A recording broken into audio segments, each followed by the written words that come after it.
Hello বন্ধুরা, আজ আজ না, এটা অনেক দিন আগেই আমি এক জায়গায় মায়ের সাথে ঘুরতে গিয়েছিলাম। এটা আমাদের বাড়ির পাশেই একদম। তো চলো, তোমরাও একটু ঘুরতে চলো আমার সাথে, দেখে নাও জায়গাটা কতটা সুন্দর।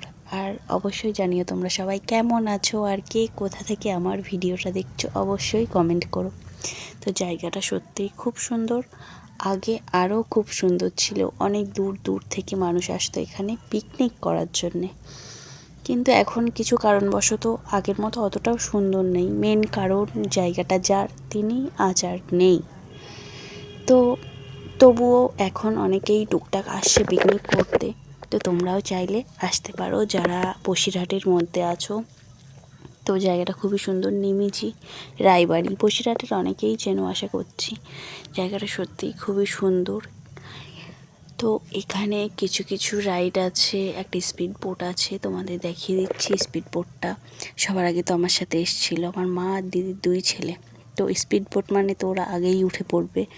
আমি যাওয়ার মধ্যেই গিয়ে দেখলাম দিদির ছোট ছেলে উঠে পড়েছে অলরেডি, তারপর বড় ছেলেটা উঠে পড়েছে। তো জায়গাটা অনেকটাই স্পেস আছে, সমস্যা কিছু হবে না। এই দেখো, এই যেই স্পিড বোটটা আছে, মাঝখানে একটা ঘর করা আছে, তুমি ওখানে গিয়ে বসতেও পারো।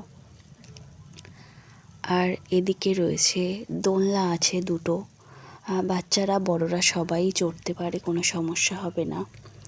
এছাড়াও রয়েছে স্লিপ, যেটা বড়রা উঠবে না, হয়তো বাচ্চারাই উঠবে, বাচ্চারা আনন্দ করবে। দেখো আমার দিদির দুই ছেলে কি জোরে জোরে দৌড়ে দৌড়ে সোজা উঠে পড়েছে ওর উপরে। এতই দুষ্টু, জাস্ট মানে ধারণার বাইরে।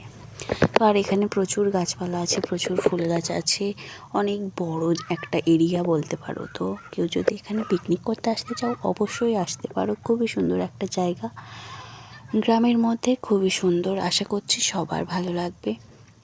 তো আমি যখন বাপের বাড়ি গিয়েছিলাম, মায়ের সাথে একটু গিয়েছিলাম ওখানে ঘুরতে, বললাম চলো একটু ঘুরে আসি, তো এসেছিলাম তার জন্যে। আর তোমাদের কেমন লাগলো আমার ভিডিওটা অবশ্যই জানিও। চলো, টাটা।